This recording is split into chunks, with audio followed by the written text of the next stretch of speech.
वृंदावनेश्वरी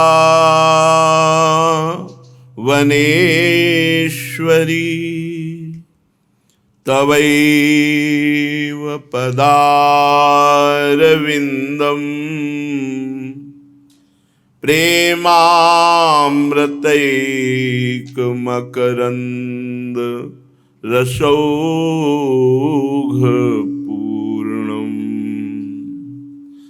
हृद्यर्पितं मधुपते स्मरतापमुग्रम्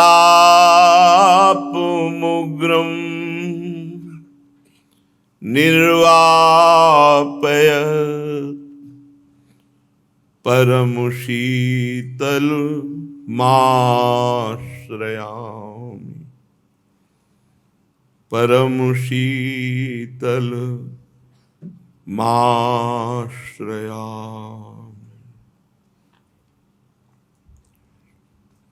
परम सच्चिदानंद घन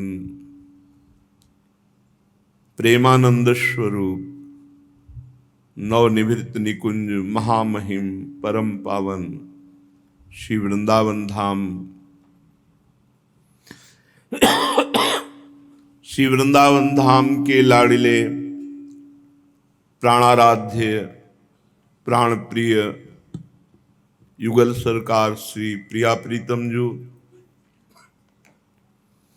समस्त सहचरी वृंद, खग मृग पशु पंछी तरुलता यमुना रसरानी रजरानी, समस्त ब्रजवासी परिकर के चरणों में कोटिशः नमन प्रणाम नमस्कार। श्री स्वामिनी जी की अहेतुकी कृपा हम सब पर बरस रही है, उसका लाभ हम लें। इंद्रिय और मन यही हमारे दुश्मन हैं, यही हमारे मित्र हैं। जो इंद्रियां मन सहित भोगों का चिंतन, दूसरे की दोष दर्शन, निंदा स्तुति, प्रपंच वार्ता, प्रपंच सेवन, प्रपंच का भोग, ये हमारी दुश्मन है, शत्रु हैं। ये हमें भगवान से विमुख करके हमारा जो जीवन का निश्चित समय है उसे नष्ट कर रहे हैं। हमारी श्वासें निश्चित हैं। भोगों में जाने का मतलब है कि बहुत कीमती वस्तु को नाली में फेंक देना व्यर्थ में। तो हमारी शत्रु हुई जो हमारी कीमती श्वासों को भोगों में, भोगों के चिंतन में, प्रपंच वार्ता, ग्राम्य कथा, ग्राम्य वार्ता, संसारिक वार्ता, और जो इंद्रियां मन प्रभु में लगे हुए हैं, प्रभु की चर्चा सुनना, प्रभु की चर्चा करना, नाम जप करना, नाम कीर्तन करना, और अपने में दीनता का भाव रखना, पर दोष दर्शन ना करना, दूसरे की निंदा ना सुनना ना करना, ये हमारी मित्र इंद्रियां हैं, मित्र मन है। ये हमें भगवान से मिला देंगे। कुछ उपासक साधन तो करते हैं पर अहंकार पूर्वक करते हैं। मैं रोज परिक्रमा लगाता हूं, मैं वो रस नहीं आएगा। उसको अपने में श्रेष्ठता और दूसरे में दोष दर्शन होता है, इस जन्म जन्म लग जाएंगे। और जो उपासक गुरु कृपा से दैन्य है कि मैं अपने ही दोष नहीं निकाल पा रहा हूं, दूसरे के दोष क्या दर्शन करूं, क्या सुनूं, मैं खुद नीच अधम हूं। जब आचार्य कह रहे हैं क्वाहम तुच्छा परम अधमा प्राण्यो गर कर्मा, जब बड़े बड़े महाभागवत कह रहे हैं अपने को अधम, तो हम तो अधम हैं ही। हम अपने को गुणवान मानना, महान मानना, भजनानंदी मानना, जितेंद्री मानना, ये पतन का रास्ता चयन करते हैं। हम अहंकार पूर्वक की हुई साधना भगवत प्राप्ति कराने में असमर्थ है। पर दोष दर्शन करने वाला कभी भगवान को प्रिय ही नहीं हो सकता। यही दरबार दीन को आदर रीति सदा चले आई, यही दीन प्यारे दैन्यम ये भगवान को बहुत प्रिय है। अभिमान गर्व से भगवान को द्रोह है। प्रायः देहाभिमानी जीव जो साधन करता है उसमें अभिमान कर बैठता है, इसलिए भगवदानंद का अनुभव नहीं हो पाता। इसलिए उपासक को बहुत जल्दी गुरु चरण उपासना करके इस अभिमान का नाश कर देना चाहिए। गलित अभिमान, भगवदानंद का अनुभव, प्रगट अभिमान भगवदानंद से विमुख, और भगवदानंद से विमुख तो विषयानंद के सन्मुख, फिर वो भोगों में लगा देगा। हमारी उपासना के 4 खंभ हैं जिनके महल में प्रिया प्रीतम विहार करते हैं। पहला है नाम।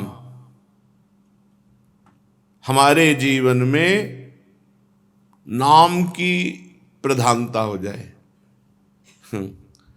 सबके प्रवचन न सुने, हम ये नहीं कह रहे कि तुम हमारे ही सुनो, लेकिन जो भगवदानंद को अनुभूत नहीं है, ब्रह्मानंद अनुभूत नहीं है, ऐसे के वचन नहीं सुनने चाहिए, कोई भी हो।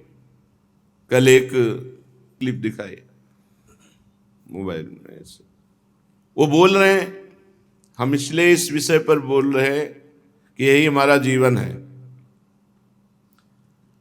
कि राम राम कहने से केवल कल्याण हो जाएगा। ये भाई, तुम कितने लोग हो जो राम नाम नहीं बोले? क्या तुम्हारा कल्याण हो गया? तुम्हारा अनुभव हो रहा है?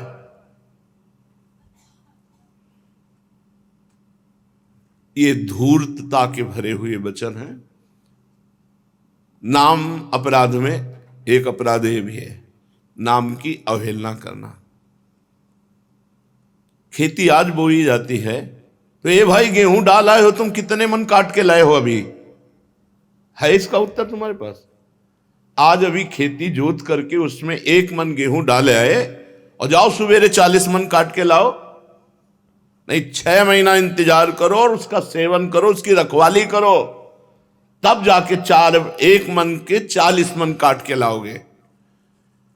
ऐसे आज तुमने कहा राम हरि कृष्ण भगवान नाम, विश्वास करो, विश्वास करो, ये अमोघ फल है। जब एक छोटी सी अपवित्र क्रिया, पाप कर्म जिसकी सत्ता नहीं है, वो कई जन्मों बाद दंड देती है। भीष्म जी कह रहे 100 जन्म तक मैं देख रहा हूं। बोले आगे देखो। क्या? एक सांप को धनुष की नोक में उठा करके कांटे के पेड़ में डाल दिया और कई दिन तक वो तड़प तड़प करके फिर मरा, तो तुम्हें 6 महीना बाणों की 100 जन्म का पीछे का पाप भीष्म जी को अखंड ब्रह्मचारी महाभागवत ये दंड दे रहा है। पाप कर्म नहीं नष्ट हुआ जो असत है, फिर सत राम बोले और वो व्यर्थ चला जाएगा। क्या ढोंग और पाखंड से जीवन व्यतीत करने वाले, भगवान नाम की अवहेलना करने वाले, ये राम नाम तो बोलते हैं जैसे कालने में बोला, लेकिन उसे राम पर प्रीति नहीं, श्रद्धा नहीं है, तो भी हनुमान जी जैसे महाभागवत के हाथ से परम पद की प्राप्ति हुई। तुम अवहेलना करते हो राम नाम की, भगवान नाम की तुम महिमा को। वैसे ही जनता में कलयुग का प्रभाव दौड़ रहा है। एकमात्र केवल नाम भगवान व्यासदेव जी से बढ़कर है। कृतयुगे ध्यायते विष्णुम त्रेतायाम यजतै मकई द्वापरे परिचर्यायाम कलौ तद्धरि कीर्तनात्। हरिनाम, राम नाम, कृष्ण नाम, राधा नाम, नाम मात्र कलयुग केवल नाम आधारा। सुमिर सुमिर नर उतरहि पारा, नाम लेत भव सिंधु सुखाही करहु विचार सुजन मन मान। भेष बदल लेने से कोई महात्मा नहीं हो जाता। जो भगवान के नाम की अवहेलना करे, धाम की अवहेलना करे, रूप की अवहेलना करे, लीला की अवहेलना करे, वो छुपा हुआ कपटी दंभी पाखंडी है। वो भगवान नाम जापक महात्मा नहीं है। आज तक कोई सिद्ध हुआ हो बिना भगवान नाम के तो हमें प्रमाण दे। कोई भी, चाहे ज्ञानी हो, चाहे भक्त हो, चाहे योगी हो, शनकादि से बढ़कर के कोई ज्ञानी और योगी नहीं। सिद्ध योगी हर समय 5 वर्ष की अवस्था में योग के द्वारा काल को अधीन किए हुए वो भी बोलते रहते हरि शरणम हरि शरणम हरि शरणम। भगवान शंकर सती जी को समझाया कि सच्चिदानंद भगवान राम है, तुम इन्हें राजकुमार मत समझो। नहीं समझ में आया, बोले जाओ परीक्षा ले लो, जो तुम्हारे मन अति संदेहु तो कि जाए परीक्षा। फिर क्या करने लगे, अस कही जपन लगे हरि नामा, नाम जप करने लगे। भगवान शिव नाम जप करते हैं। कौन ऐसा जगत में है जो अध्यात्म की ऊंचाई पर चढ़ा हो और नाम जप न करता हो? कैसे अविश्वास जागृत कर रहा है कि भाई तुम सबने राम राम बोला, तुम्हारा हो गया कल्याण, तुम मुक्त हो गए। क्या समाज पर प्रभाव पड़ेगा? हो गया। जिस दिन यमराज के पास हिसाब होगा, एक राम नाम भारी पड़ जाएगा। एक किसान खेती करता है 6 महीने, एक एक कर्म कई कई जन्म तक पीछे पड़ा रहता है। एक केस अभी करो, 10 साल मुकदमा चला, इसके बाद फांसी और उसकी सजा हुई। भगवान नाम का तुरंत आनंद मिलेगा, पर पहले पाप तुम्हारे नष्ट हो, इतना नाम जप करो। अगर एक बार वो हरि बोला, राम बोला, कृष्ण बोला, राधा बोला, तो भारी पड़ जाएगा हिसाब यमराज के। कई बार कथा सुना चुके इसकी। भगवान नाम की महिमा, कैसी धूर्तता बढ़ रही है, कैसी धूर्तता बढ़ रही कि सदग्रंथ भरे पड़े हैं। कहां लग नाम बढ़ाई, राम न सकहि नाम गुण गाई। सुमिर पवन सुत पावन नामू, अपने बस करी राखे। नहीं सुनना चाहिए, चाहे कोई भी हो। जहां नाम रूप लीला धाम चार की अवहेलना हो रही हो, वो कोई भी साधु साधुता के पथ पर नहीं चल रहा है, वो भ्रष्ट हो चुका है। नहीं, जहां बड़े बड़े ज्ञानी महात्मा सुखदेव जी जैसे भगवान की लीला नाम महिमा का, इसी में तो लिखा है भागवत में, नाम संकीर्तनम यस्य सर्व पाप प्रणाशनम, जगह जगह लिखा हुआ है। वाणी गुणानुकथने श्रवणौ कथायाम, आपकी वाणी भगवान नाम कीर्तन कर रही, भगवान की महिमा का गान कर रही, कान कथा सुन रहे, बड़ा मंगल हो रहा है। आज के बिना गुरु के चरणों की आराधना किए, बिना भजन किए जो प्रवचन करते हैं ना, चाहे संत वेश में चाहे हो, ये सब मिटिया मेट करते हैं धर्म ग्रंथों के आंतरिक भावों को न जान करके। इसलिए बहुत श्रवण इंद्री को संभाल के रखना चाहिए। एक सेकंड में श्रद्धा खत्म हो जाती, क्योंकि ऐसी श्रद्धा नहीं है, कलिकाल है। भगवान नाम में श्रद्धा न रही, भगवान में श्रद्धा न रही, तो रहेगी किसमें? एकमात्र भगवान का नाम सर्वोपरि, उसी से सबका कल्याण हुआ है। बड़े बड़े सिद्ध हुए हैं भगवान नाम में। बेटा राम राम कहो, पैर पड़ा स्वामी श्री रामानंद जी का, और कबीरदास जी ने कहा राम राम गुरुदेव, पकड़ लिया, राम राम राम राम। और ऐसे सिद्ध हुए हैं, ऐसे चमत्कार, ऐसी महिमा, साक्षात भगवान के स्वरूप हो गए कबीरदास जी। जो जीव भगवान के नाम में रत होता है, आप स्वयं देख लो, दूसरे को उदाहरण आपको समझाएं, दूसरे का उदाहरण तो पता नहीं समझ में आए। आप खुद अपने जीवन को देखो, जिसने नाम जपना शुरू किया, क्या जीवन का परिवर्तन नहीं हुआ? 100% गिरे हुए वृत्ति को अगर हम 2-4% सुधार पाए तो बहुत बड़ी बात हो गई, क्योंकि अनंत जन्मों से जहां हम गिरने में लगे थे, वहां आज उठने लगे हैं। और परिणाम तो हम वृंदावन की भूमि से बैठ के कह रहे हैं, एक बार जिन नाम लिया, शर्त है हित सो होए अति दीन, ताको संग न छाणही, प्रभु अपनो करी लीन। एक नाम त्रैलोक कहीं तारे, जो न ले सो जन्म ही हारे। एक एक बार का नाम ही काफी पड़ जाएगा। क्या समझते हो आप? कैसे काफी पड़ जाएगा? जैसे कुछ भजन पूर्व में हुआ होगा, भजन ने सौभाग्य दिया, ब्रह्म ऋषि के यहां जन्म दिया, बाल्यावस्था से संसार से वैराग्य दिला दे। जिस समय खेलने का समय होता है, कोई ज्ञान ही नहीं होता, धर्म क्या होता, सत्य क्या होता, भगवान क्या होता, किधर चलना चाहिए, क्या, वो भजन। आज यहां तक कौन भगवान का नाम, और बचपन से लेकर के आज तक शायद ही कोई शास्त्र बता हो जो गुरु कृपा से देखा ना हो, शायद ही कोई ऐसे संप्रदाय के संत बचे हो जिनके चरणों में नमन ना हुआ हो। हर योग सिद्ध, ज्ञान सिद्ध, त्यागी, बैरागी, रागी सब, लेकिन जहां पाई सिद्धि, सिद्धावस्था, वहां नाम, वहां भगवत सुमरन, एक तार, चाहे वो प्रणव जप हो, चाहे राम जप हो, चाहे कृष्ण जप हो, चाहे राधा जप हो, चाहे हरि जप हो, वो भगवान का चिंतन। यह हम ऐसे नहीं भगवान नाम की गर्जना करते हैं, हमारे शास्त्र, हमारे बड़े बड़े महापुरुष इसी में सिद्ध हुए।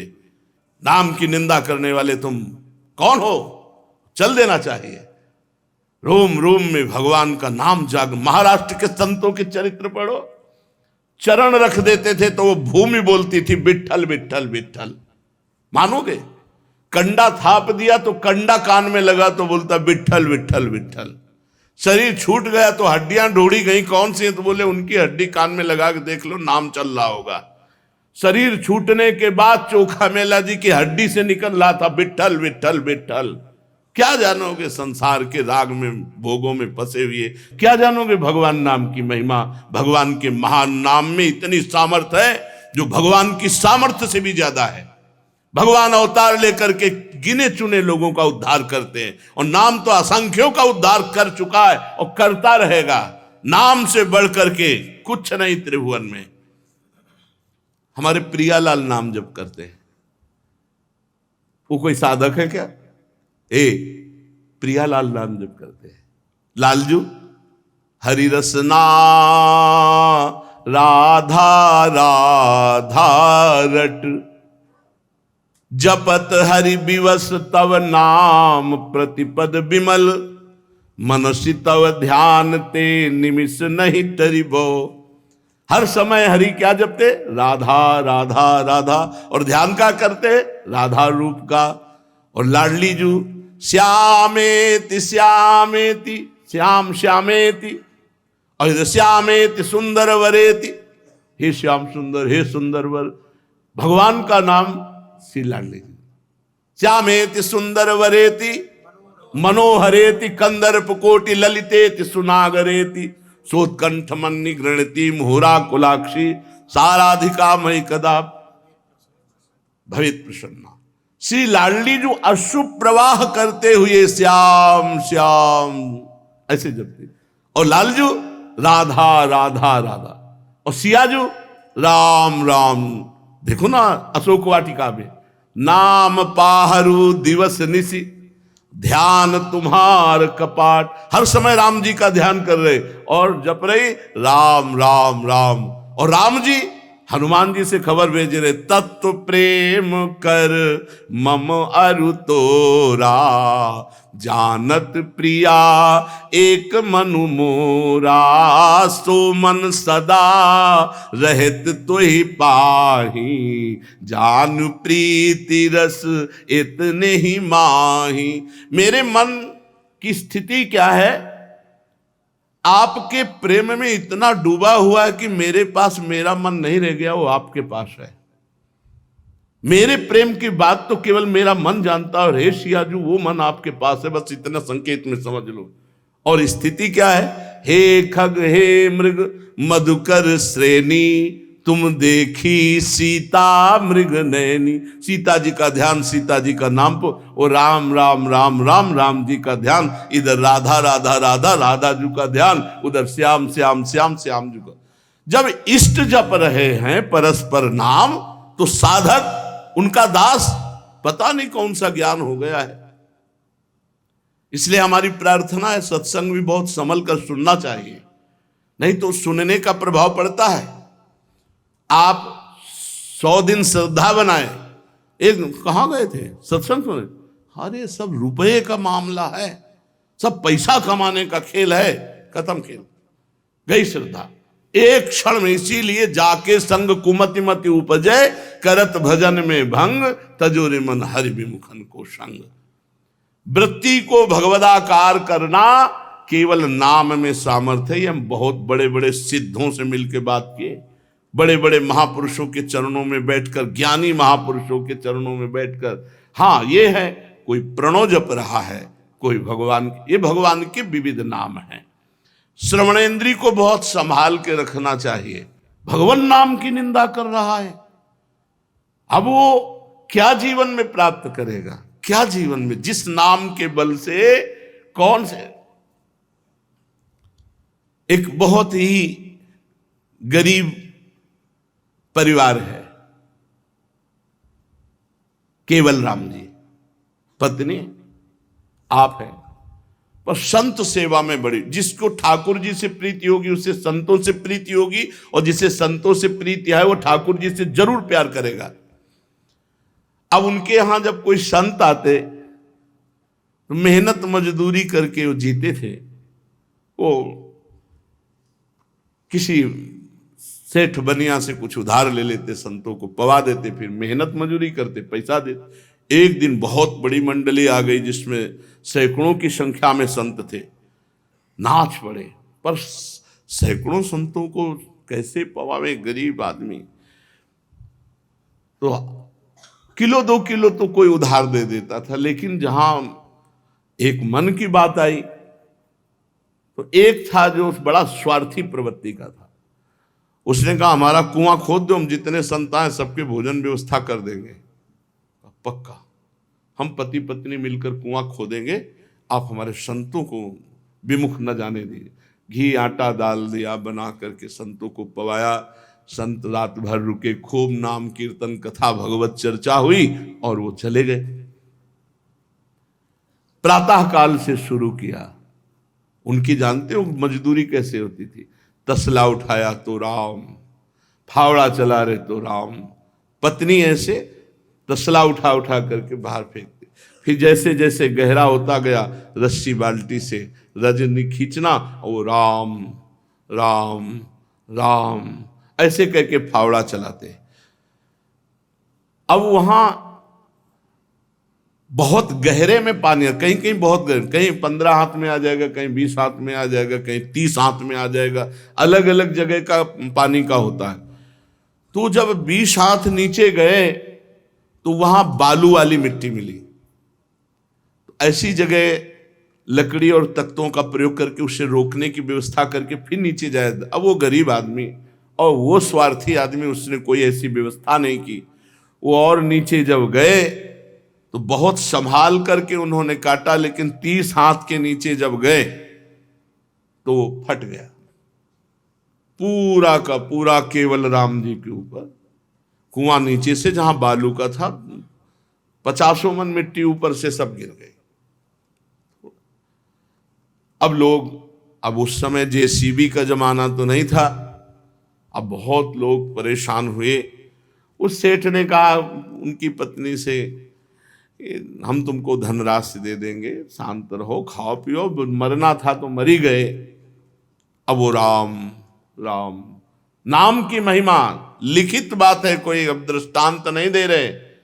भक्तमाल उठाकर कुबा केवल राम जी का चरित्र देखो, और भक्तमाल के रचयिता त्रिकाल सिद्ध महापुरुष गुरु के आदेश से श्री नाभाजी महाराज, अगर उनकी बात पर संशय करे तो उससे बड़ा नास्तिक कौन हो सकता है? गुरु कृपा से क्या नहीं हो सकता?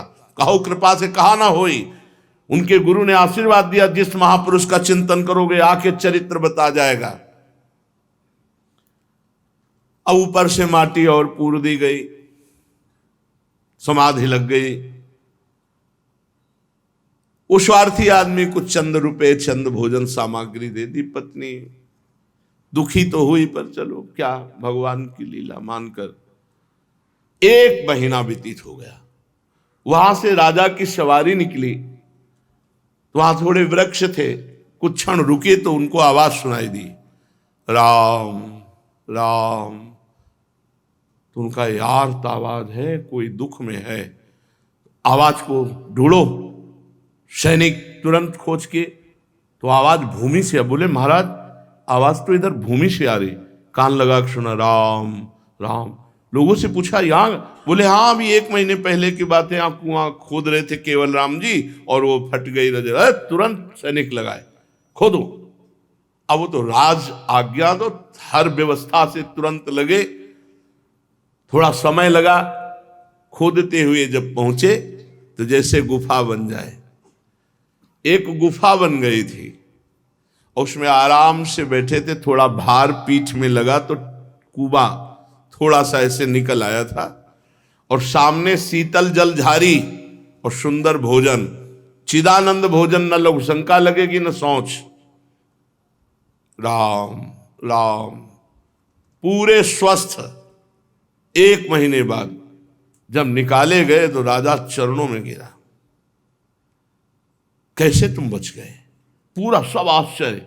उनका मुझे कुछ नहीं पता है, तो राम राम राम, बस नाम का प्रताप, नाम का प्रताप। प्रहलाद जी को, मीरा जी को जहर पिलाया गया, क्या क्या, एक नाम का प्रताप। और सही बात, भगवान शंकर रा कह के जहर पी गए और मार्ग से पैक कर दिया, यही गले में रुक गया। तुम रोक के दिखाओ 1 बूंद, पूरा हलाहल जहर नाम के प्रताप से। ये कोई कहानियां नहीं। अच्छा दुनिया कहानियां समझे, हम तो छाती की बात कहते, पूरा जीवन इसी में है और इसी में है, इसी में है, तब उसी के अनुभव की बात कहते हैं। हम कोई प्रवचन केवल नहीं कर रहे, छाती के अनुभव की बात करते हैं। और जिनको नाम का भरोसा ना हो ना, अपने को समझते हो ना, आओ थोड़ी देर बैठ करके हमसे बात करो, बात करो, हम तुम्हें अपनी दृष्टि से देखेंगे। अगर तुम्हारी समझ में ना आ जाए कि नाम क्या चीज है तो बताना हमको। दृष्टि अलग अलग होती। तुम खिलवाड़ मत समझो नाम जापक को, खिलवाड़ मत समझो भगवान के नाम को। कैसे कैसे भाव हैं, ऐसे ही भाव भ्रष्टाचारा सब संसारा, ऐसे ही होगा, क्योंकि ऐसे मिलेंगे, ऐसे मिलेंगे। जब नाम पे श्रद्धा नहीं, धाम पे श्रद्धा नहीं, रूप पे श्रद्धा नहीं, लीला पे श्रद्धा नहीं, तो क्या बचेगा? परमहंस श्री सुखदेव जी लीला का स्वयं गायन करते हैं, बड़े बड़े महापुरुष भगवान के नाम को जपते हैं। इसलिए साधक को बहुत सावधान रहना चाहिए।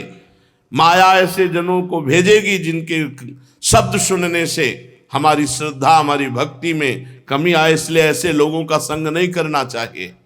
श्री वृंदावन नाम वर्ण मनु यह पूर्णो रसई कारणवः। देखो इनको क्या अनुभव हो रहा है। श्रीपाद प्रबोधानंद बोले वृंदावन नाम पूर्ण रसमय है, रसार्णवः, रस का सागर है। वृंदावन वृंदावन वृंदावन वृंदावन लो। श्री वृंदावन नाम वर्ण मनु यह पूर्णो रसई कारणवः। हरिवंश महाप्रभु का राधा नाम सुधा रसम रसयितुम जिह्वास्तु में विह्वला। सेवक जी कह रहे जो हरिवंश को नाम सुनावे तन मन प्राण तासु बलिहारी। गोस्वामी जी कह रहे तुलसी जाके मुख से धोख्यो निकसत राम, ताके पग की पग तली मोरे तनु की चाम। नहीं समझ पाए, कैसे समझ पाए?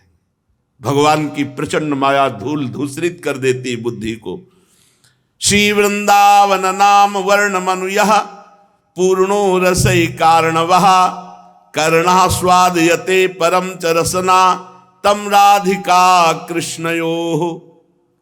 घोर विषयी पुरुष जो शराब पीते रहे, मांस खाते रहे, सत्संग सुना वो आके कहते एकांतिक में 2 वर्ष हो गए, ये सब छोड़ दिया, अब मन नहीं लगता संसार के कार्यों में, ऐसा लगता है एकांत बैठकर नाम जप करें।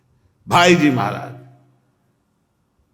पूज्य श्री जयदयाल गोविंदका जी को लिखते हैं, अब हमारी स्थिति नहीं रही कि हम संपादन करें, हमें आदेश कीजिए, हम गंगा किनारे एकांत में बैठकर नाम में डूबना चाहते हैं। पूज्य राधा बाबा बड़े ज्ञानी तपस्वी तेजस्वी महापुरुष, जो अहम ब्रह्म के सिवा कुछ सुनना नहीं चाहते, जानना नहीं चाहते, वो महापुरुष पूज्य जयदयाल गोविंदका जी ने कहा कभी गीता वाटिका में एक बार हनुमान प्रसाद पोद्दार जी से मिलिए। उनका मुझे मिलने की किसी से आवश्यकता नहीं, बहुत कट्टर स्वभाव। संयोग बात भूल गए। कुछ समय बाद गोरखपुर में श्री गीता पृष्ठ का कोई उत्सव था, तो गीता पृष्ठ के उत्सव में आए तो उनको याद आया, बोले फिर एक बार दर्शन करते हैं। जीवन को बदलना था ना बाबा के। पहुंचे, बाबा ऐसे ऐसा किसी को नहीं देखते थे, ग्रीवा ऐसे रखते थे।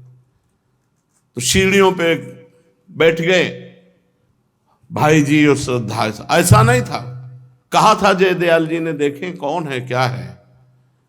भाई जी धोती कुर्ता चश्मा सीधे साधे है। बाबा ने नेत्र उठा के नहीं देखा, चरण ऐसे इस पर, हनुमान प्रसाद पोद्दार आपके चरण छू रहा है। सन्यासी रूप में बाबा जी भी चरणों में स्पर्श किया। खत्म हम ब्रह्मास्मि। ब्रजेंद्र नंदन सामने, तो आंख खोल के भाई जी को देखा है। तो बाबा ने कहा ये तो संग का असर हो गया। अब हमको यहाँ नहीं टिकना, यहाँ कीर्तन हो रहा है, हमको दूर कहीं वास दो, अभी हम रुकेंगे यहाँ पर, दूर वास दूर। हाँ जैसी व्यवस्था। भाई जिनका कहाँ जाओगे दूर बच करके, संक्रामक रोग चढ़ गया तुम्हारे ऊपर। बड़ी कृपा।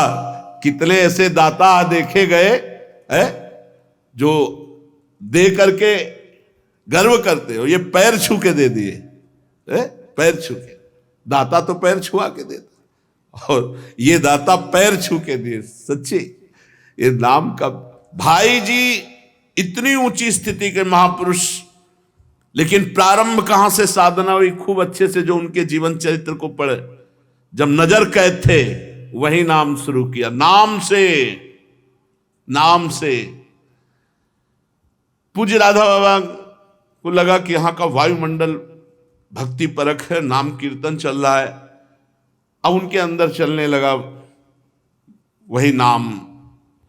बहुत काटा, बार बार काटते, अपना चिंतन आता ही नहीं, वही नाम, वही सामने ब्रजेंद्र नंदन ललित त्रिभंगी। हार गए बाबा, हार गए, जीत गए नाम महाराज, और अंदर नाम चलने लगा। फिर इसके बाद बाबा ने कहा अब यहां नहीं, वृंदावन जाएंगे, क्योंकि ब्रजेंद्र नंदन ने अपनी तिरछी कटाक्ष जिससे मारी न, चाहे परमहंस सुखदेव जी हो, चाहे राधा बाबा हो, चाहे मधुसूदन सरस्वती, जो बड़े बड़ों को गिरा दिया, बड़े बड़ों को अपना दासत्व प्रदान कर दिया। श्री राधा बाबा ने कहा कि हम वृंदावन जाएं, भाई जी इनका हम जाने ही नहीं देंगे। बोले वो टिकट नहीं कटवाओगे ना, हम तो पैदल चले जाएंगे। तो भाई जी इनका जब जाने देंगे ना तब। बोले अब सुबह जाएंगे, आप रोक नहीं सकते, हमने जो निश्चय किया वो पक्का किया है। मुस्कुरा के भाई जी ने कहा जाके दिखाओ। तो उन्होंने सोचा कि मतलब रोक लेंगे ऐसे। रात्रि में भगवान श्री कृष्णचंद्र जी प्रकट हुए और कहा तुम वृंदावन जाना चाहते हो, किसके लिए? मेरे लिए। मैं इस समय भाई जी हनुमान प्रसाद पोद्दार के हृदय में स्वयं बैठा हूं, उनका शरीर साक्षात वृंदावन है, मैं इसी के अंदर केली कर रहा हूं। सुबह उठे, बोले जीवन में नहीं जाएंगे। बोले क्यों? बोले आजीवन वृंदावन का जो वास का जैसे संकल्प लेते हैं, हम आजीवन आपके शरीर के साथ का संकल्प लेते हैं, जहां आपका शरीर वहीं मैं रहूंगा।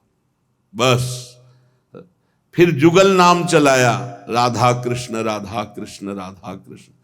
फिर आगे जब और तो बस फिर राधा राधा राधा राधा राधा, इसीलिए उनका नाम राधा ही बाबा पड़ गया। इसलिए बड़े बड़े सिद्ध महापुरुषों ने भगवान नाम के प्रताप से वो स्थिति प्राप्त की जो बहुत ही दुर्लभ स्थिति है। श्री वृंदावन नाम वर्ण मनुयः पूर्णो रसई कारणवः। श्री वृंदावन का जो नाम है ये पूर्ण रस का समुद्र है। कर्णस, ये मेरे कान में सदैव गूंजता रहे, जय वृंदावन जय वृंदावन जय वृंदावन। और स्वादयते परम च रसना, और जबान से मैं इसका स्वाद लेता रहूं तो जो ऐसा करता है तो उसको फल क्या मिलता है? बोले तम राधिका कृष्ण यो, उसे श्री राधा कृष्ण की प्राप्ति हो जाती है। ये देखो शास्त्र। और ये कौन है? ये हजारों को ब्रह्म बोध प्रदान करने वाले महापुरुष हैं श्रीपाद प्रबोधानंद सरस्वती जी महाराज। ये जो नाम की निंदा करते हैं, जो भगवान नाम की महिमा की, बिल्कुल बिल्कुल, ये बिल्कुल साधु नहीं।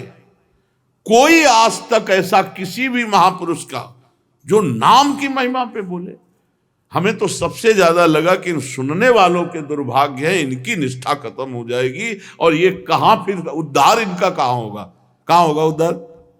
ये लीला में प्रवेश पाएंगे, ये ब्रह्म चिंतन करेंगे। ब्रह्म चिंतन क्या होता है?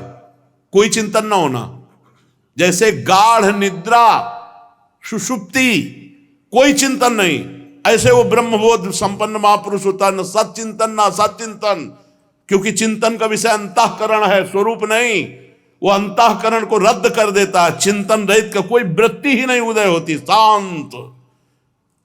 तभी तो शांत शब्द है। ज्ञानी में क्या है? शांत रस। कैसे? गुरुजनों की लंगोटी नहीं धोई, ब्रह्मबोध संपन्न महापुरुषों की चरण धूलि माथे पे नहीं डाली, कैसे शास्त्रों को समझेंगे?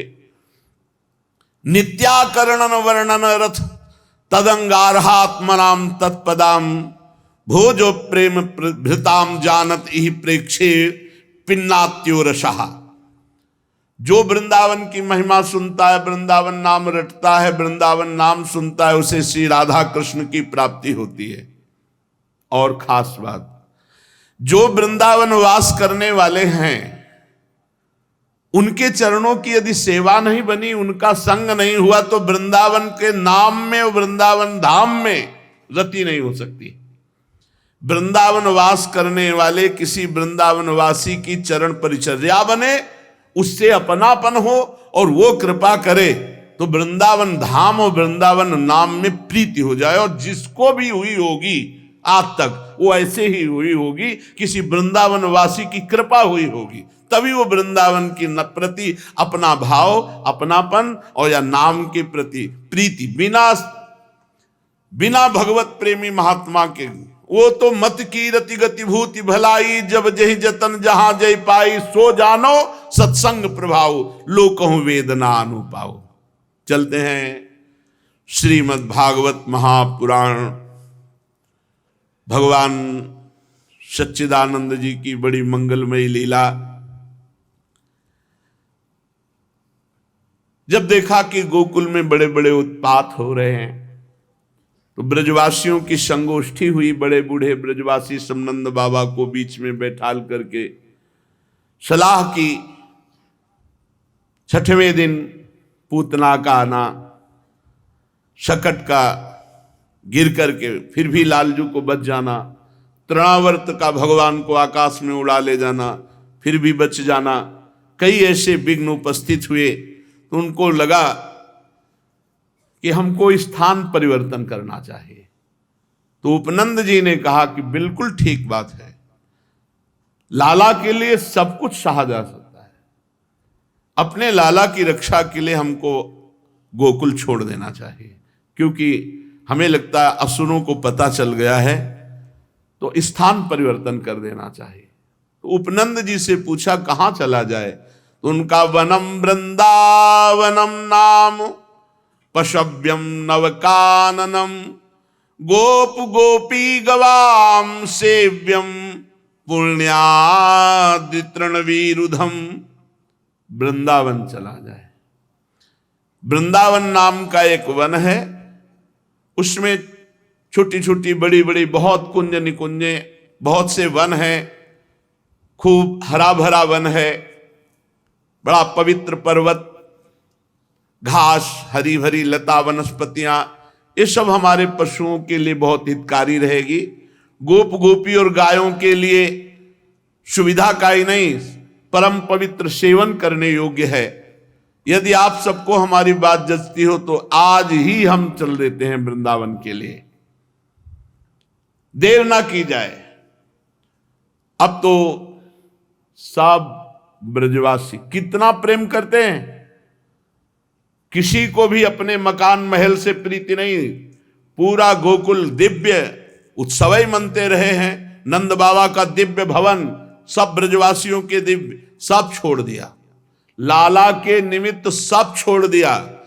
छकड़े जोते गए, आगे लाखों गोप सेवक गौओं को लेकर सब अपनी अपनी दल की दल, आगे गौवें और पीछे छकड़े, ऐसे चला जाए। उपनंद की बात सुनकर सभी गोपों ने एक स्वर में कहा, बहुत ठीक, बहुत ठीक। सबका एक ही मत था। सब लोगों ने अपनी झुंड की झुंड गायें इकट्ठी की। छकड़ों पर वो थोड़ी सामग्री ला दी गई जो 2-4 दिन भोजन की व्यवस्था हो सके। सब वृंदावन की यात्रा के लिए तत्काल तैयार हो गए। ग्वालों ने बूढ़ों, बच्चों और गोपियों को, सामग्रियों को छकड़ों पर, उनके पीछे लाखों सैनिक धनुष, बाण, तलवार, ढाल बड़ी सावधानी से लेके चल रहे। गौ बछड़ों को आगे कर लिया, पीछे पीछे सिंगी तुरही जोर जोर से बजाते हुए चले। तो ब्रजवासी ब्राह्मण भी आगे वेद मंत्र उच्चारण करते हुए चल रहे हैं। कितना प्यार है प्रभु से। सब घर मकान सुविधा सब छोड़ दी, वृंदावन के लिए चल पड़े। ये ब्रजवासी जैसे कौन प्रभु को प्यार करेंगे। गोपियां नवीन नवीन वस्त्र धारण करके, गले में सब आभूषण धारण किए हुए, स्वर्ण आदि रत्नों के रथों पर सवार हैं, और वो सब भगवान श्री कृष्ण के प्रेम में डूबी हुई है। उनकी लीलाओं का गायन करती हुई जा रही।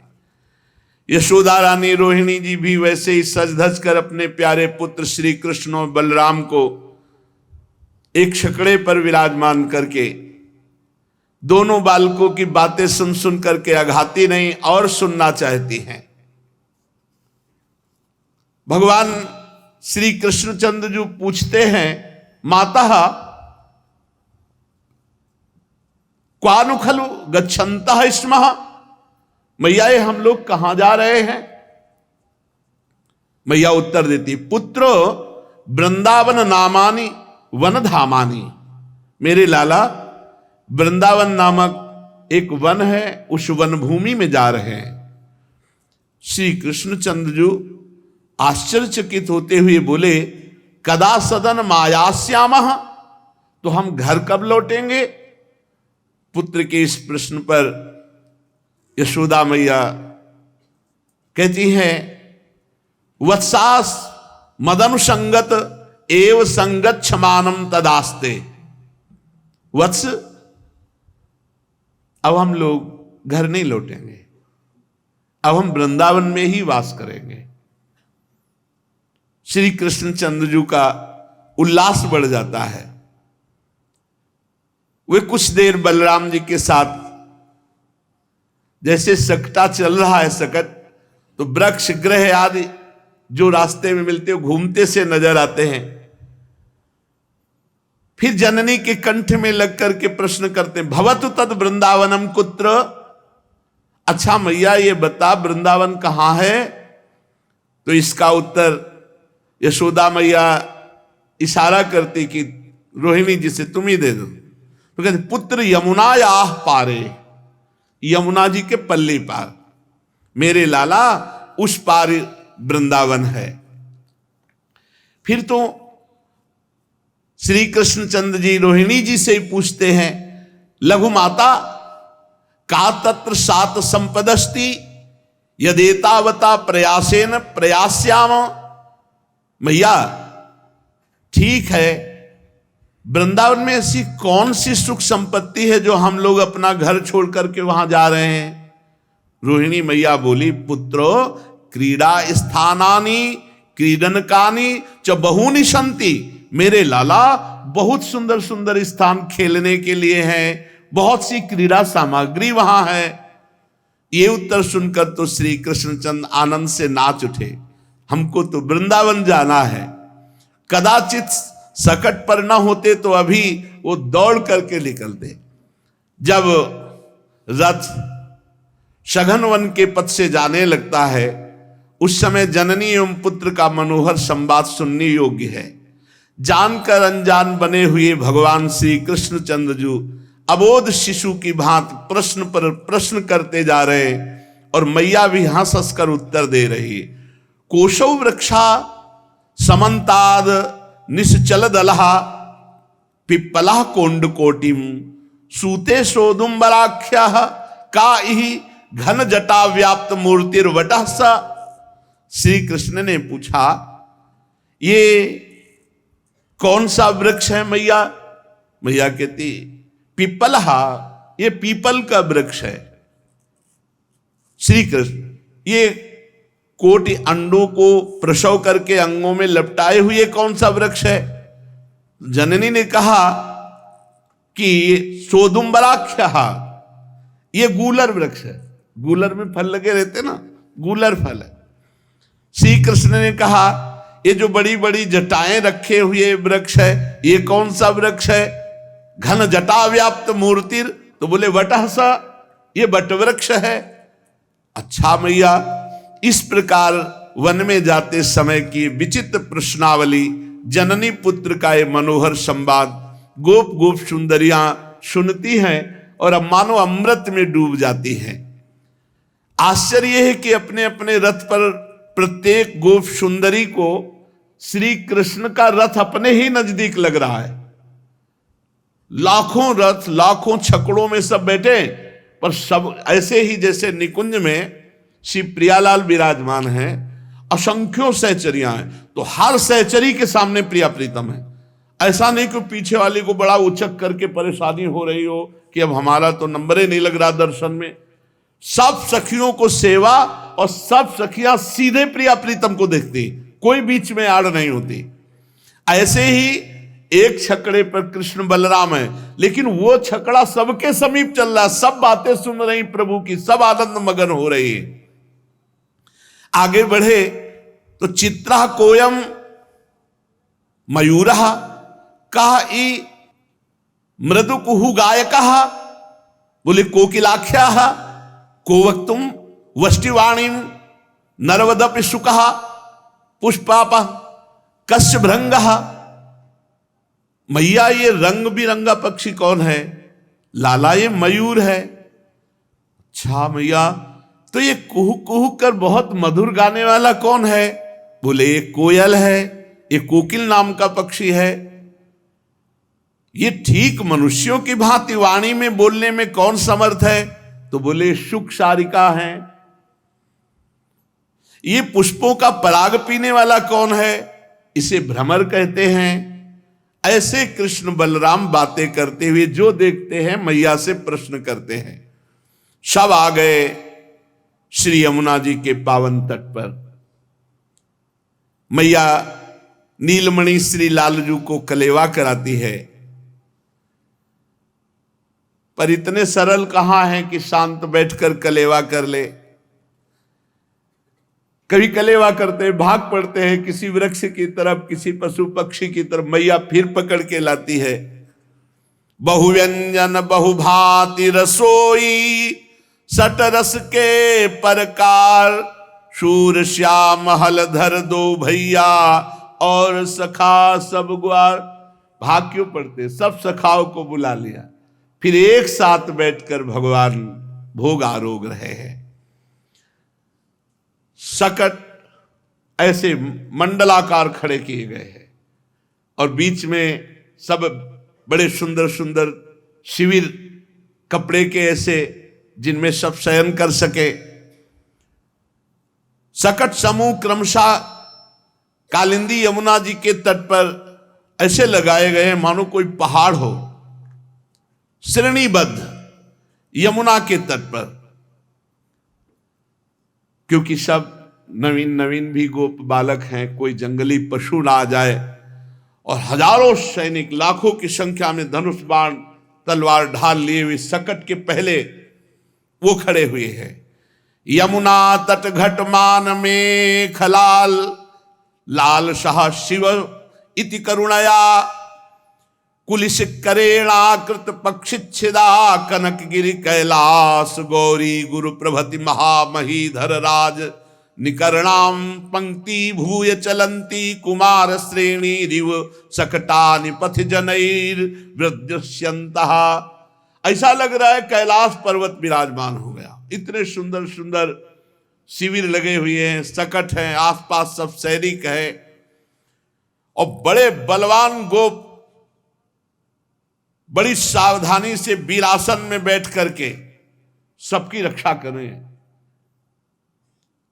ऐसा प्रतीत होता है मानो सैन्य बल ही मूर्तिमान विराजमान हो। आकाश से भी कोई नहीं आ सकता, पृथ्वी की तरफ से भी कोई आक्रमण नहीं कर सकता। ऐसे वीरासन में बैठे हुए दिव्य धनुष बाण लिए हुए सब सावधान हैं। यमुना पार होने की व्यवस्था के लिए पहले ही नावों की व्यवस्था की गई है। बाबा ने पहले से व्यवस्था रखी। अब रात में सब वहां शयन कर रहे हैं। 4 पहर विश्राम किया।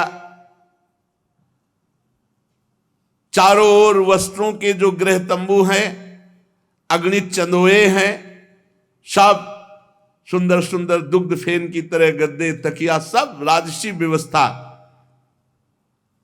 मानो वस्त्रमयी पूरी हो।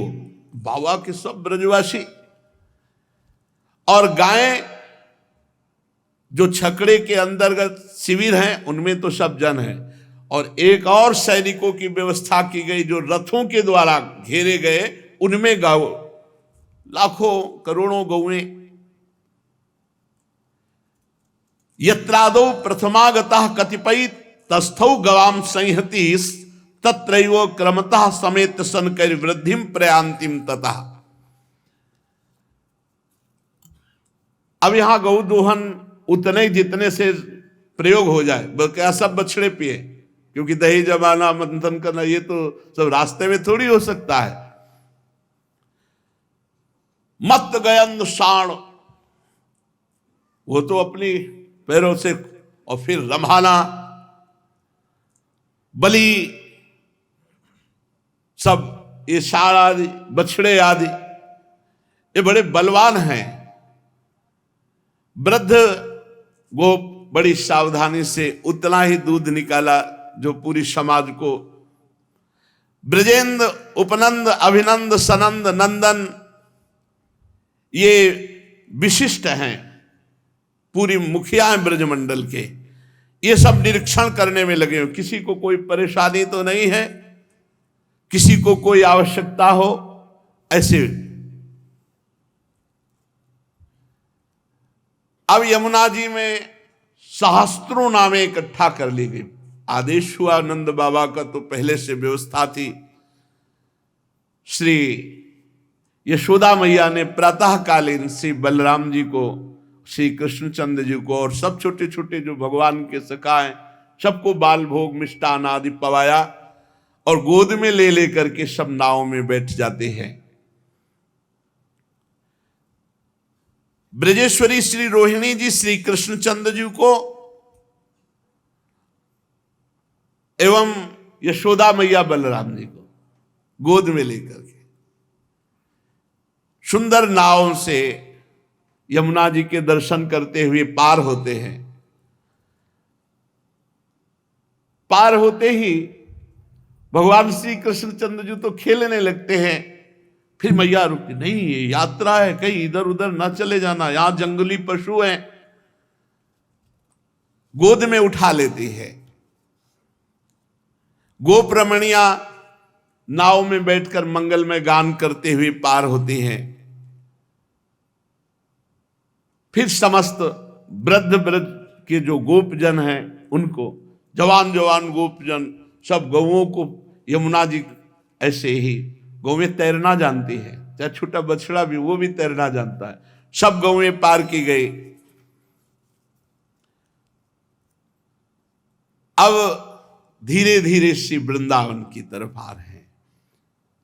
वृंदावन पहुंचने के उद्देश्य से सर्वप्रथम आगे धेनु राशि चल रही, गौएं आगे चल रही।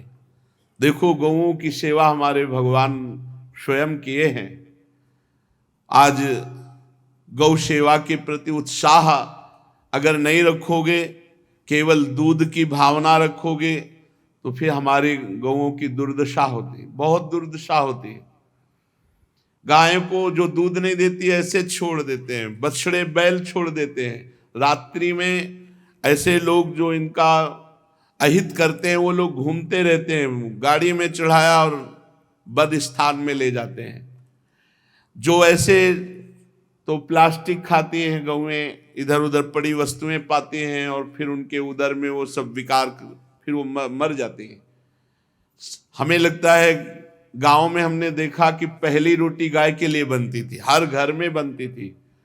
अगर महीने में 100 रुपये भी गौ सेवा के लिए निकालें एक एक लोग, तो हमारी गायों की दुर्दशा न हो।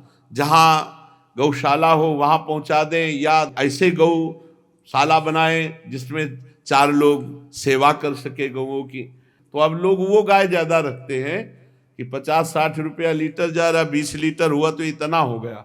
और गौ कृपा की बात नहीं सोचते कि अगर गौ की सेवा करेंगे जब भगवान ने की तो कौन सी धनराशि कमी रह सकती। सच्ची मानो, गऊ का दूध एक आदमी को पियाओ, एक को भैंस का पियाओ, पक्का। और फिर भैंस वाले को देखो तो मोटा आपको भैंस वाला मिलेगा, गऊ वाला तो मोटा नहीं मिलेगा, लेकिन उछाली गऊ वाले में होगी, तेजस्विता गऊ वाले में होगी। भैंस वाले में वो तेजस्विता नहीं होगी, उसमें चर्बी चाहे भले बढ़ जाए, मोटापा तो आ जाएगा, लेकिन उसको उछाली नहीं आएगी। अच्छा, दूध रख के देखो दोनों का, तो गाय के दूध में आपको स्वर्णिम कांति मिलेगी, शुद्ध देसी गाय के दूध में स्वर्णिम कांति मिलेगी। भगवान गौ सेवा सबसे पहले वृंदावन में आगे आगे गौएं। गोप लोग आसपास से घेरे हुए तुमुल नाद करते हैं और गौओं को आगे बढ़ने की प्रेरणा देते हैं। गायें अपने बछड़ों को चाटते हुए देखते हुए बड़े आनंद से आगे बढ़ रही हैं। असंख्य गो बछड़े हैं, सब निशंक यमुना जी के पार हुए। जिन बछड़ों के अभी सींग नहीं उठे, छोटे छोटे बड़े सुंदर, ऐसे उल्लास पूर्वक, शरीर छोटा है पर वेग बहुत है, उछाली बहुत है। बड़ा सुख मिलता है जब गाय को ऐसे गले लगा के से, लेकिन मर कहीं वो तो मत लगा गले, हाले वो सींग मार देगी। बहुत सीधी कोई कोई गाय होती है तो जैसे ऐसे दुलार करो ना तो एक भागवती का आनंद मिलता है, लेकिन संभाल के भागवती का आनंद लेने के चक्कर में किसी ऐसी गाय को गले मत लगा लेना जो मारती है। वो पुच्छ ऊपर उठा करके बछड़े जब भागते तो भगवान को बैठे छकड़े में अच्छा नहीं लगता, वो भी उनके साथ खेलना चाहते थे, क्योंकि ये सब भगवत स्वरूप। जानते हो भगवान के समय की गाय कौन थी? श्रुति, वेद की ऋचाएं गौओं का रूप धारण किए हुए थी। गाय आगे, बीच में बछड़े, और जो नवप्रसूत बछड़े अभी नए नए तो वो तैर नहीं सकते, तो विशाल बलवान गोप अपने कंधों पर लेकर उन्हें नाव में बैठ करके ऐसे पार करते। श्री कृष्ण चंद्र बलराम अपने विशाल सकट पर ब्रजेश्वरी और रोहिणी के पार्श्व में गोधन को देख रहे हैं, यमुना जी को देख रहे हैं, ऐसे देख रहे प्रेम नेत्रों से मानो प्रथम बार देखा हो। आनंद का पार नहीं है। अपने कर कमल को नचा नचा करके, कभी रोहिणी मैया, कभी यशोदा मैया को, देखो मैया वो बछड़ा, देखो मैया वो यमुना जी कैसी, देखो मैया ऐसे।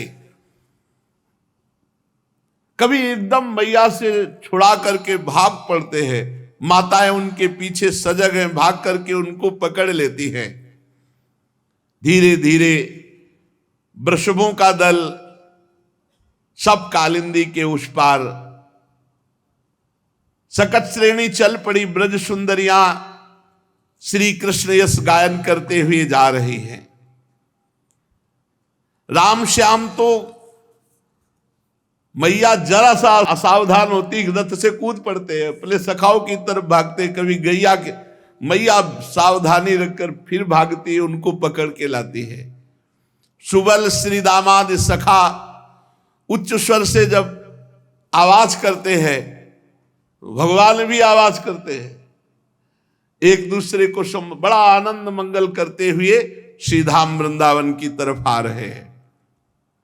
वृंदावन का क्या कहना, जिधर दृष्टि डालो शोभा ही शोभा, क्योंकि सच्चिदानंद प्रकाशित है भगवान के समय। तो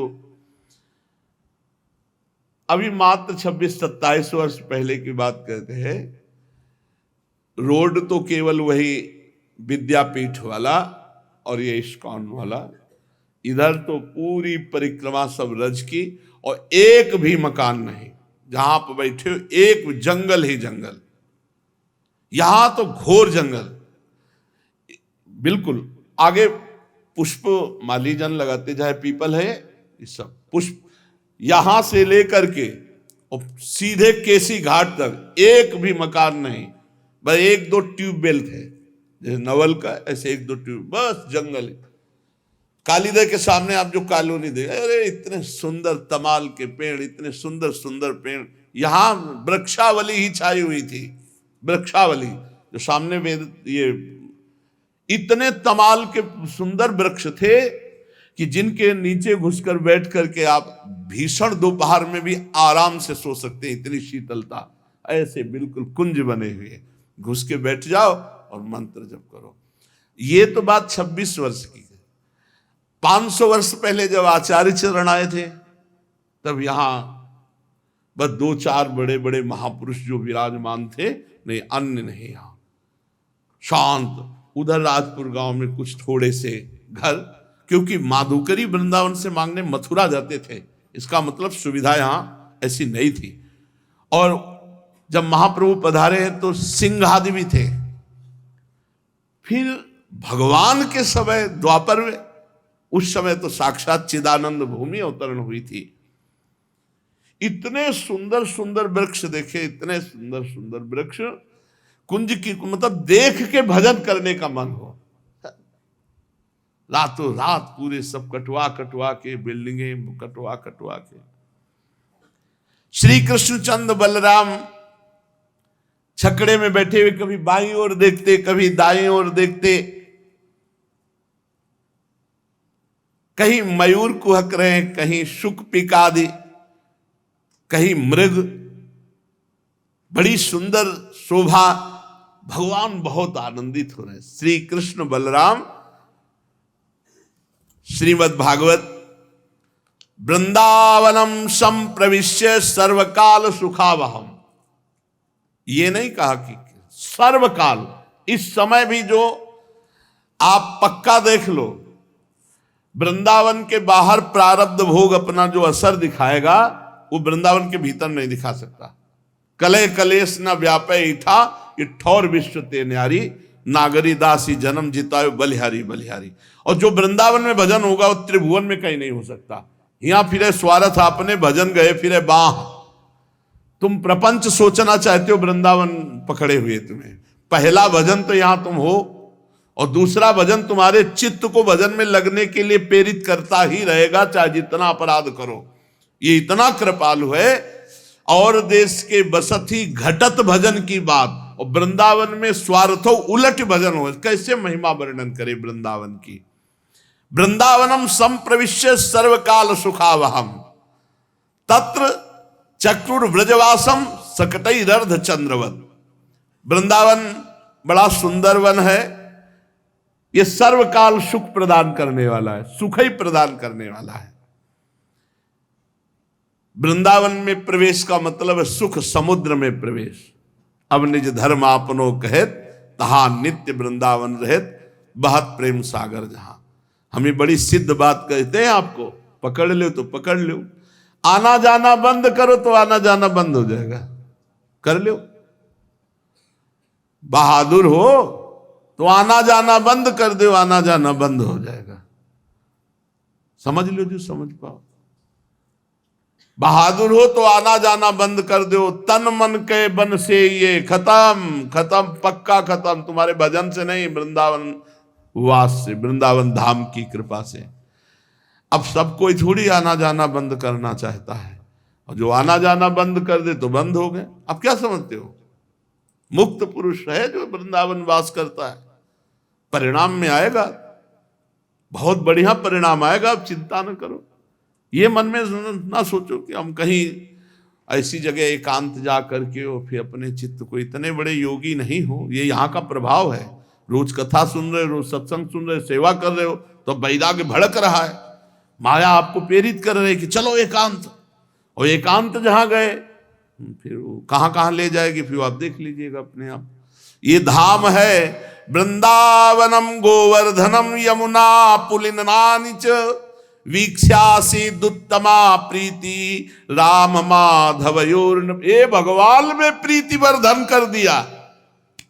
आश्चर्य की बात, वृंदावन ने क्या किया? वृंदावन गोवर्धन यमुना इसका दर्शन करके श्री कृष्ण और बलराम के हृदय में उत्तम प्रीति का उदय हुआ। आप देखो, वृंदावनम गोवर्धनम यमुना पुलिनानि च वीक्ष्यासि दुत्तमा प्रीति राम माधवयोर। भगवान में प्रीति प्रकट कर दी तो हम तो जीव हैं। कहा? वृंदावन, गोवर्धन, यमुना पुलिन। ये कितना सौभाग्य है अपने को। यमुना पुलिन में बैठे हो, यमुना पुलिन में बैठे हो, यहीं से यमुना प्रवाहित होती रही, समय के प्रभाव से थोड़ा उधर चली गई। नहीं, यही है यमुना जी की नित्य धारा। कालीदेव में देखो सीढ़ियां बनी और क्रम से देखते चले जाना, आगे सब सीढ़ियां आपको दिखाई देंगी। यहीं से यमुना जी प्रवाहित होती थी। भगवान श्री कृष्ण बलराम अब गुप्त रूप से एक चमत्कार हुआ। विश्वकर्मा जी जब थक करके सब गोपगण आए और शयन किए, अपने अपने छकड़े अर्धचंद्राकार लगा दिए,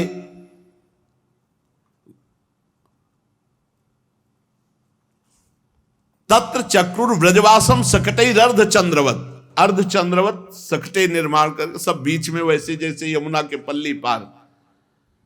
तो विश्वकर्मा जी ने भगवान की आज्ञा से दिव्य वृंदावन में दिव्य निर्माण, क्योंकि वृंदावन तो लता पता, बाबा का महल, नंद उपनंद सबकी वैसे ही व्यवस्था जैसे गोकुल में थी, ऐसे ही भगवान ने वृंदावन में व्यवस्था की। पूज्य राधा बाबा अपनी वाणी जी में लिखते हैं कि रात्रि में विश्वकर्मा ने पूरी की पूरी नगरी ऐसी बना दी जैसे गोकुल में सबके वास्ते, वैसे ही भगवान की आज्ञा से विश्वकर्मा ने वास की व्यवस्था की। वृंदावन हर समय हरित रहता है, कभी पतझड़ नहीं होता वृंदावन में, क्योंकि सदा बसंत की उपस्थिति रहती है। बड़ा मनोहर गोवर्धन, गिरिराज जी का जैसे स्पर्श कर लो ऐसे ना, तो करोड़ों तीर्थों के अवगाहन से जो लाभ मिलेगा ना, वो गिरिराज जी के दर्शन स्पर्श से सहज स्वाभाविक। अरे अपने लोग बाजी जीत गए यार, कहाँ बैठे हैं? घर में बैठे हैं प्रभु के, कोई द्वार में थोड़ी है, कोई संसार में थोड़ी है, घर में बैठे हैं प्रभु की। कितना बस यही तो ठसक भूले हुए हैं। क्या भजन भज न, संसार का चिंतन ना हो तो फिर भज अपने आप हो रहा है। एक समर्पित को क्या भजन? जहां समर्पित है उसी का तो चिंतन चल रहा है। और हमारे है कौन? हाँ भाई, हमारी इसलिए बात समझ में नहीं आती कि भजन नहीं होता, ये हमारी समझ में नहीं आता। ये हमें समझ में आज तक नहीं आया कि भजन नहीं होता। ये बात कैसे, मतलब ये समझ में नहीं आया। जब आपका कोई है नहीं तो फिर आपका चिंतन क्या होता है? जैसे मेरे तो गिरधर गोपाल दूसरों न कोई, तो मौसी हो फूफा हो तो उनका चिंतन है, जीजा हो जिज्जी हो उनका चिंतन करे, संसार के कोई संबंध। आपका कौन है? कौन है? किसका चिंतन करोगे? तो जिनके हैं उनमें भगवत भाव कर लो, और जो विरक्त है तो हम कहते हैं तुम्हारे है कौन जो चिंतन कर? किसका चिंतन करोगे? भगवत मार्ग में चलने वाले उपासक का चिंतन। और कैसे, क्या हो सकता है चिंतन? प्रियालाल के सिवा और कोई है ही नहीं, तो चिंतन किसका करोगे? चिंतन, हमारा चिंतन। हमें जैसे कभी कोई कहता है कि हमारा भजन नहीं होता, तो हमको ये लगता है कि होता क्या है, तुम हमें बताओ क्या होता है तुम्हें? आखिर क्या दिमाग में चलता है? क्या दिमाग? बिटिया का ब्याह करना है, उसके लिए लड़के की हमें शादी कर ली है, लड़के के है क्या कुछ? तो क्या चिंतन करना है भाई? गृहस्थ आदमी कहे तो उसके पास सैकड़ों समस्याएं हैं, उसमें वो उलझ सकता है। आपकी समस्या क्या है? दवाई, कपड़ा, भोजन है। अपने लड़के को जितना गृहस्थ जन प्यार नहीं करते होंगे, उससे ज्यादा श्री जी आपको प्यार करते हैं। तो आप विचार करो फिर अपना चिंतन क्या होना चाहिए? फिर तो बहुत मतलब हम बेईमान हैं कि अपने इष्ट के चिंतन को छोड़कर और कोई चिंतन, हमें समझ में नहीं आता कि हम यार चिंतन करें तो किसका करें, किसका चिंतन करें, क्या चिंतन होता है। बस यही हम आप अपने से प्रश्न करो, आपका है कौन, फिर चिंतन के हिया फिरे स्वार्थ आपने भजन गए फिरे बा, और देश के बसत ही अधिक भजन जो होए, अधिक भजन जो यही समतो पूजत लई वृंदावन रहे सोए। क्यों? आप सच्ची मानिए, करवट बदले ना तो विपिन घन कुंज रति केले भुज मेली, बस सुनते रहो, चल रहे ब्रजनो तरुणी कदम मुकुटमणि श्यामा आज बनी, आंख मूंदे पड़े चल रहे। क्यों? अब और चलेगा क्या? कई वाणी हरिवंश की, कई हरिवंश है ना, कोई जगह नहीं सोचने की, किसको सोचे, न कर्जा देना है न कर्जा लेना है, न खेती बोना है न खेती कटवानी, न लड़का न बच्चा। अब तुम्हारे और चिंतन क्या रह गया हमें बताओ? न तुम्हें खाने की चिंता है, न कमाने की चिंता है, न तुम्हें क्या परेशानी, तो चिंतन किसका? कोई चिंतन नहीं। तो हम कह रहे चिंतन कैसे कैसे नहीं होता, भगवत चिंतन क्यों नहीं होता? हमारा तो धंधा है वही, हमारा तो नशा है वही, हमारा जीवन वही है। कैसे? और इतनी बड़ी पावर शक्ति वृंदावन से मिलती भजन की कि आप बाहर जाके देखो कितना विक्षेप है, और यहां देखो हर विक्षेप को रौंद कर भजन की तरफ वृत्ति को प्रवाहित कर देना, ये वृंदावन धाम की कृपा है। सच्ची कहते हैं वृंदावन धाम में इतनी पावर शक्ति है कि हमारे विक्षेपों को रौंद करके हमारे अंदर भजन की वृत्ति बढ़ा देती है। इसलिए ये लाभ न चूके, अगर इस बार चूक गए तो ऐसा अवसर नहीं आएगा, बार बार तो बनत नहीं, या संजोग अनूप मानुष तन वृंदा विपिन रसकम। बहुत बढ़िया जोर का एकदम मतलब पूरा का पूरा जोर लगा दिया है प्रभु ने कि तुम्हारा कल्याण हो जाए। मनुष्य शरीर, वृंदावन धाम, रसिकों का संग, प्रिया प्रीतम की उपासना, मतलब अब गिरे तो बहुत ऊंचाई पे चढ़ गए हो, हाथ पैर सब टूट जाएंगे, चलने लायक नहीं रहोगे। परमार्थ से अब भ्रष्ट हुए तो बिल्कुल शांति से बैठ के सोचो हमारा चिंतन करने योग्य क्या है, हमारा चिंतन क्यों नहीं होता, किस विषय का चिंतन होता है। हम यही सोचते कि चिंतन का विषय क्या हो सकता है। खान पान तो प्रारब्ध के अधीन वो अपने आप आ जाएगा, सुविधाएं तुम्हारे चरण में लौटेंगी जब आप सच्चिदानंद प्रभु के चिंतन में लगे हो। अन मांगे आगे आवे गो, ज्यो पल लागे पल को, हरि भज छाण न मान नर्तन को, मति बंछय रे मति बंछय तिल तिल धन को, अन मांगे आगे आवे गो, ज्यो पल लागे पल को, कह हरिदास बीच ज्यो आवे त्यो धन है आपन को। ए हरि भज, इस शरीर का परम लाभ हरि भज, मत चिंता कर धन की, मत चिंता कर, जैसे पलक झपकती अपने आप ऐसे अपने आप तेरे आगे धन आएगा। स्वामी जी महाराज, अन मांगे आगे आवे गो, ज्यो पल लागे पल को। चिंतन, अपने से प्रश्न करो कि चिंतन किसका हो रहा है, क्यों हो रहा है, मतलब है क्या विषय। हम यही नहीं समझ पाते कि आप चिंतन बिना कोई रह नहीं सकता, ये पक्की बात है, चिंतन होता है, लेकिन चिंतन किसका होता है ये खास बात है। तो आपका है कौन जिसका चिंतन होता है, ये बात हम अभी तक नहीं समझ पाए हैं, शायद आगे समझ जाए कि साधक जो उसने भजन के लिए वैराग्य लिया है, जिसने सारे संबंध छोड़ दिए हैं, जो केवल भगवान का आश्रय लिए हुए और वो भगवत सेवा में, भगवत धाम में, गुरुजनों के सानिध्य में रह रहा हो, उसका वो कह रहा भजन नहीं हो रहा, मतलब हो क्या रहा है फिर।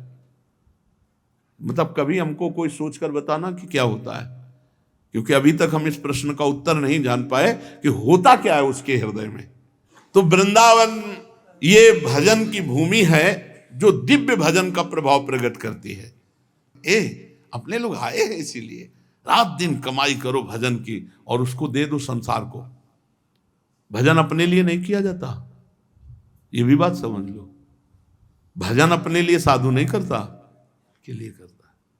जगत मंगल, सर्वे भवन्तु सुखिना सर्वे संत निरामया। जब तक अपने लिए भजन होता है ना, तब तक भजन होगा नहीं, ध्यान रखना। और जब सबके लिए भजन होता है तो ऐसे उफान आते थे। क्यों?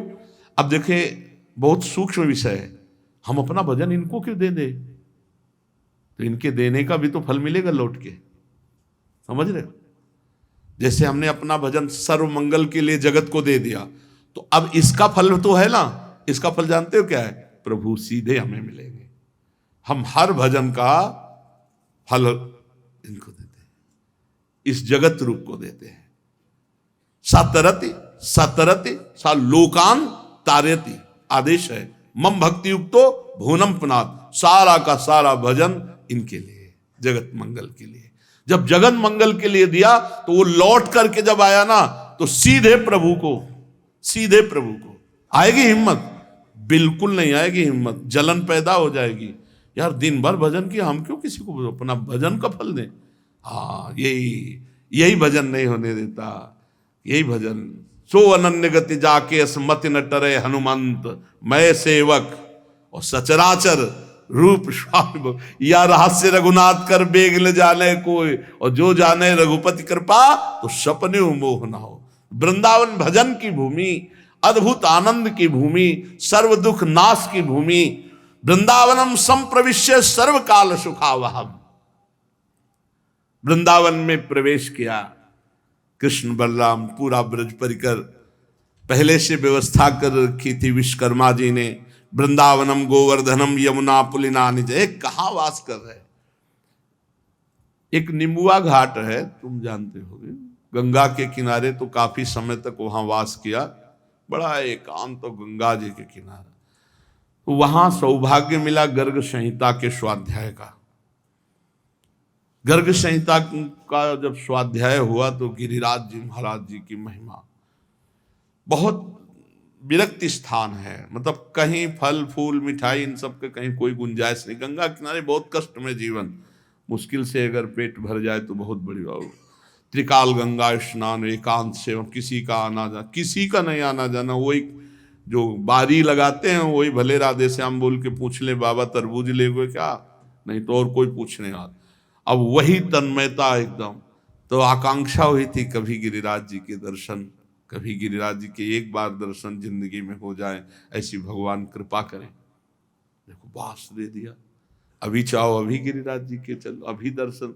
जैसे कल स्फुरणा हुई, चलो वृंदावन के, अभी वृंदावन की परिक्रमा। कितना सौभाग्य, जानते हो, तरसते थे एक बार गिरिराज गोवर्धन की। जब गर्ग संहिता में महिमा पड़ी ना, तो लगा एक बार गिरिराज गोवर्धन। आप कहाँ बैठे हैं, कौन सा भजन कमी है? अरे पड़े रहो। दरवाजा जब नहीं छोड़ता ना कुत्ता, तो धर्मात्मा पुरुष को रोटी खाना अच्छा नहीं लगता, पहले लगता उसको एक दे आओ। तो धर्मात्मा पुरुष के ऐसे होती हो परमात्मा, जब परमात्मा के द्वार में पड़े हो तो तुम्हारा कल्याण, तुम्हारा मंगल, तुम्हारा भोजन व्यवस्था, वस्त्र व्यवस्था, वो सब नहीं करेंगे, पक्का करेंगे। तो बोले फिर आप 5-5 दिन भूखे रहे तो देखो एक बात होता है कि जब भगवान किसी को जगत के लिए तैयार करते हैं तो उसको विशेष कसते हैं, ये ध्यान रखना। इंजन में सब बहुत बोल्ट नट सब बहुत व्यवस्था होती है, डिब्बे में बैठ जाओ 100-150 वहीं पहुंच जाओगे। तो ऐसा कुछ भगवान ने इसीलिए कसा, इसीलिए घुमा के काशी से इधर लाए। नहीं हम उत्तर नहीं हो पाते यहाँ, जानते हो, ऐसे ऐसे प्रश्न करता आते हैं कि अगर काशी से ना आए होते ना विश्वनाथ जी के, तो उत्तर नहीं हो सकते थे। ऐसे प्रश्न है, ऐसे PhD पढ़े हुए कल एक वयोवृद्ध बहुत ज्ञानी पुरुष, वो ऐसे प्रश्न कर रहे थे, अहंकार का क्या लक्षण है, इसका क्या है। अरे भाई पढ़ा है, अब कोई सब कुछ रिकॉर्ड थोड़ी है। तो हम तो ऐसे बैठ जाते हैं और प्रभु से कहते हैं सुनो प्रश्न, सुनो इसका और उत्तर दो, वही कृपा करके उत्तर दे देते। तो अगर काशी से ना लाए होते तो बुद्धि में वो बात थोड़ी आती। भगवान इतना इसीलिए कसा कि आप लोगों को इतना नहीं कसना पड़ेगा, क्योंकि इंजन कस गया है तो डिब्बे में बैठ जाओ और पार हो जाओ। अब डिब्बे में ना बैठो, कुछ ऐसे भी होते हैं हवा लेने के लिए बाहर लगा खंभा, नहीं डिब्बे से नहीं होता। अब उनको तो पता नहीं हो, डिब्बे से ऐसे बाहर हवा लेने लगा खंभा, तो बाहर डिब्बे से मत, डिब्बे में जो व्यवस्था है, पंखा लगा है, जो खिड़की से हवा आ रही है, गेट में खड़े होकर बाहर बच्चे हाँ बैठे रहो, चुपचाप बैठे रहो, बैठे बैठे पहुंच जाओगे, आनंद हो जाएगा। अभी दूरे ब्रजभुआ सा गोपाल दार कई, चारयामास तुर्वत्सान नाना क्रीडा परिच्छदो। गोवर्धन पर्वत, यमुना जी, सुंदर पुलिन, ये सब देख करके वृंदावन को भगवान श्री कृष्ण बलराम के हृदय में बहुत प्रीति उत्पन्न हुई। अभी कुछ कुछ तोतली बानी से बोलते हैं, ये बालोचित बार बार माताओं से प्रश्न करते हैं, माताएं उत्तर देती हैं और सब ब्रजवासियों को बड़ा आनंद दे रहे हैं। आज वृंदावन में बाबा और सब पूरा परिकर विश्राम कर रहा है। फिर से चर्चा आगे। श्री राधा वल्लभ लाल की।